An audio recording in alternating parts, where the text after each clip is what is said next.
welcome to this series of discussions that we're going to be having over the next months about the human condition.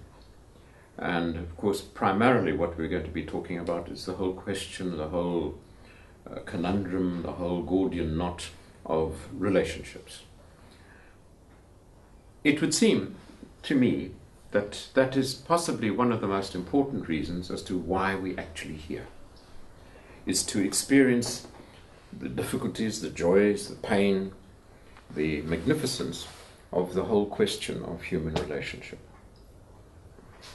Sadly, these days, we receive effectively no training at all. None whatsoever. We receive very little or perhaps no effective training in what it means to be a man, what it means to be a woman, what it means to be a husband or a father, what it means to be a wife or a mother.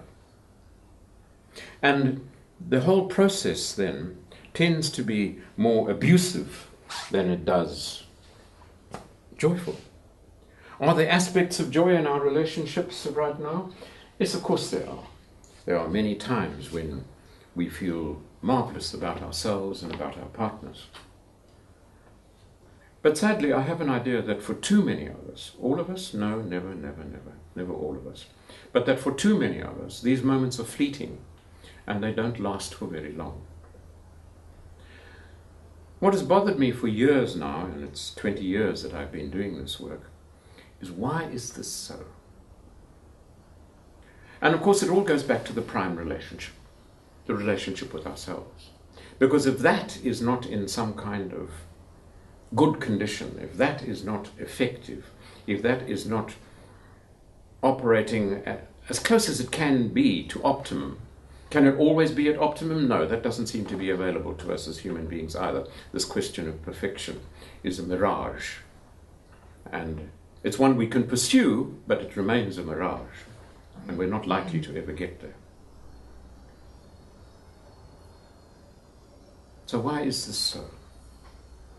Why is the relationship with ourselves, and therefore the ripples that come out of that, less than it could be? Well, it's an interesting question. And I have an idea that it goes right back to the beginning. Right back to the beginning as to when we first materialize on this planet, when we first appear on this planet. So really what I want to start off by looking at, because I think this is the foundation, as it were, of our relationship both with ourselves and with each other, is the whole process of birth. I have an idea that the story might start before then, but that's another topic for another time perhaps, because then we will be going into quite deep water. So let us just restrict ourselves to the physical experience that we all undergo, all of us. There doesn't seem to be any other way of arriving here on the planet. We arrive through our mothers, through their vaginas. And the process is, in my opinion, almost too frightful to even look at. It's abusive in the extreme. Consider for a moment what happens. Here we are, comfortably ensconced in what can be quite neatly described as our own personal jacuzzi, where everything is pretty good. The pressures over the last weeks, as we get bigger and bigger, have started to grow, but we manage to cope with that. We learn how to curl up in a ball and make ourselves as comfortable as we can, because there's a fairly limited amount of space down there. But otherwise, it's probably about as close to the Garden of Eden as you're likely to get. The temperature control, spot on. Lighting, pleasantly indirect. And these days we're actually able to measure that because of the invasive process that we use by sticking all sorts of probes into the womb. Lord knows what that must look like to a baby. Imagine sitting in your lounge and all of a sudden some strange object comes through the ceiling and revolves around. Oh, but of course I forgot. Babies have got no brains. They wouldn't be able to even be aware of that. Really? What an extraordinary idea. But babies have no brains, that they have no feelings. And yet this is how we work. But by and large, the lighting, very good. Probably from time to time, if mother's out in very bright sunlight, a kind of rosy glow. Rosy, why? Because it's coming through her skin, through her blood. Food, pretty much on tap. Don't have to worry too much about that. Sound control, not that great. And every now and again a loud boom would come through. And most certainly we would be aware of all the music that mother is hearing, the traffic noises, the rows with dad, the beating of her heart, the circulation of her blood. That would be very much part of the background noise with which we live. Life is pretty much a guess. And then suddenly one day, for no apparent reason, we get flipped on our heads and then subjected to the most frightful pressures. Frightful.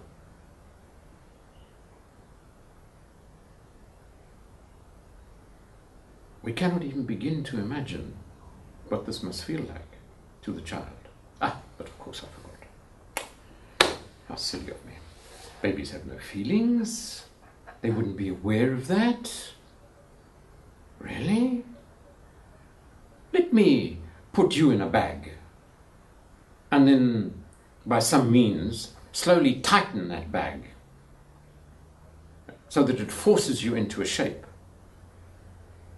Because that's what happens to us. We have pressures of kilos per square centimeter applied to us. They tell me that if you applied those pressures to a man's arm, it would snap like a rotten twig. I don't know, I've never done it. But I don't have any too much difficulty with the concept, because after all, what we now have to do is be forced through impossibly small apertures. Impossibly small. Apertures like this, and we've got to be pushed through them. No wonder we're covered with grease. No wonder we're covered in slime. It gives us a chance of slipping through. Our body gets contorted into the most remarkable shapes. Thank goodness we don't have bones. All we have is cartilage, which can bend and twist without breaking. And then finally, we emerge. And for the onlookers, for mother, because now, and this process is not particularly comfortable for her either, at last it's over. She can smile. The doctor can indulge in an orgy of self-congratulation because here comes another one and he's done it again. But what about baby? Here we have just undergone what can be arguably, not arguably, most decidedly said to be the most difficult, the most painful, the most uncomfortable experience that we've ever had in our lives. Our lives up until this point in time are a bit short of experience. And look at what happens. Look at what happens. These days, because there's a queue, and the doctor's got to be on the 10th tee at 2, is that a bit harsh on doctors? Perhaps, but I understand their difficulty, and I deeply empathize with it. But nonetheless, this is the system. We can't wait these days for the umbilical to stop pulsing. That can take up to 45 minutes. So it must be cut immediately. And guess what? There goes your air supply.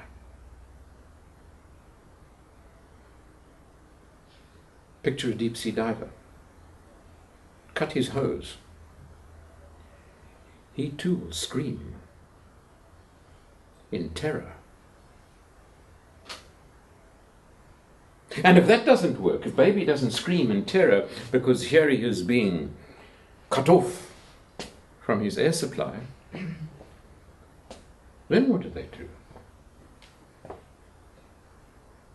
They pick us up by the heels over an open space, and everybody laughs. And baby's face goes into grimace, and his hands reach out as if to say, "Help me." Imagine if I took you to the top of a tall building and held you over the edge by your heels. Imagine how you too would wriggle and squirm and throw your arms around in this unaccustomed vastness of space. Of course, I forgot. Babies can have no concept of that. What a ridiculous idea. Really? Really?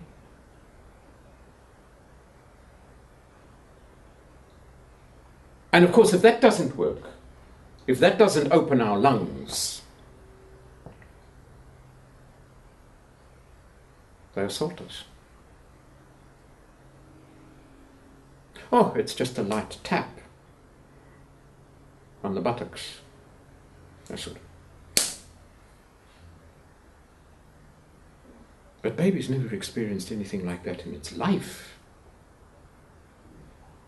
Can you imagine the shock, the horror, the pain? But of course, babies are insensate. They like bologna sausages. They have no feelings. Right? Isn't that the common wisdom?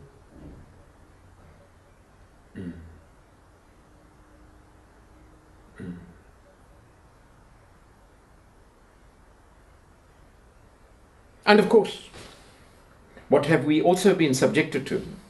Pleasant smells, a little coffee, baking bread, some incense, the smell of flowers. The stench of antiseptic, anesthetic. These are poisons, that's why they work. Been into a hospital? It stinks of these chemicals.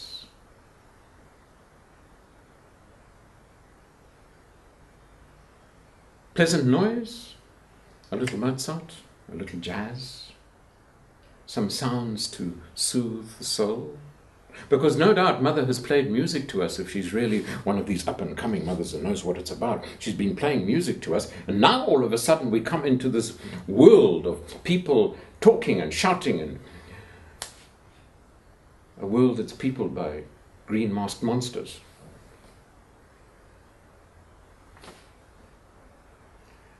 Not too much humanity. Perhaps it's small wonder that some of us decide to leave immediately. And everybody's mystified. But there was nothing wrong with the baby. It just died. Maybe it took one look at this and said, "This is too frightful. This is too terrifying. I am not sure that I want to be here. I'm leaving." So here we are. We've gone through this difficult, painful, and already within the first few minutes, what can only be described as an intensely abusive process. Gets more interesting. Because now that we are covered in blood and shit and slime, we're dirty. This is the very stuff of life. This is the very stuff of life. Now we've got to be cleaned up. Is this changing? Yes, it is a bit. There are changes. But in my experience, not nearly enough. Not nearly fast enough. And if one goes into the great baby great baby factories around the world today, this process is still being followed. Still being followed. We get rushed off to the back to be cleaned up. And we get immersed in what we laughingly call water. Opened one of your taps recently? Smelt the sudden burst of chlorine that assails the nostrils? It's a worldwide phenomenon. Chlorine is a very interesting substance. It was a gas that was used to poison people in the First World War. It has a wonderful effect. An uncle of mine was subjected to that because he was well gassed in the trenches in France. And then he spent the next 15 years coughing up bits of his lung until there was no more lung left. And he literally died of asphyxiation. A slow, painful, lingering death. Now, of course, the amount of chlorine the baby gets is not very much, but it's already experienced the searing pain of oxygen, probably one of the most corrosive substances on the planet. It rusts metal. And it's the first thing we take in as we go, there's oxygen. I wonder what that's like. And now we give it a solid dose of belt of chlorine as a chaser. And of course, when you mix chlorine with water, you get hydrochloric acid. Very dilute. Most of you out there swim in it, because that's what we use in our swimming pools. But we know, do not swim in the pool just after you've put the chlorine in. That's why there's this huge movement today to create natural pools without the use of the chemicals, because the chemicals are not good. We immerse baby in it. The dilute, very dilute, hydrochloric acid. I wonder what that feels like. Ah, what nonsense, man. Babies have got no feelings. They're totally insensate. Really? If you wish. It gets even more interesting. Because now we have to be dried because we're wet. And what do we use? We use a cloth that is in all likelihood being well washed in detergent. Read your detergent package lately? You would not use it as a face pack, because it's not a very friendly substance. Not at all. Go read the package.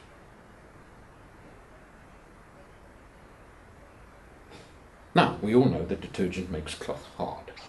So what do? We rinse the cloth in fabric softener. We add it to our washing machines so that the cloth comes out all nice and fluffy and soft. Works. Read your fabric softener bottle? Guess what? You would not put it in the stew. You will die. Hopefully, a very quick and probably painful death.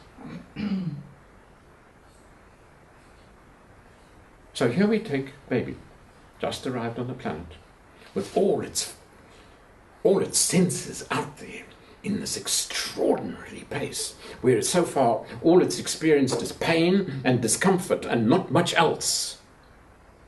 Every nerve end on sticking out, as it were, and we wrap baby in poisonous cloths. And sandpaper. And sandpaper. Fantastic. I wish it was. I wish it was. No wonder again. It is perhaps small wonder that some of us decide to leave. The sudden infant death syndrome. And everybody is mystified. Because baby was healthy. And now it's dead. perhaps it's not such a mystery. It could be 10, 15, 30, 40 minutes, depending on how busy the nurses are. Because they are busy, they have a tough job. Before we finally end up back with Mum. And we can hear that sound, the sound that's been our metronome for the whole of our lives. That boom, boom, boom, boom. And then perhaps for the very first time we can feel, I'm home, I'm here, and I'm safe. It's a hell of a welcome. And it really is time that we changed it.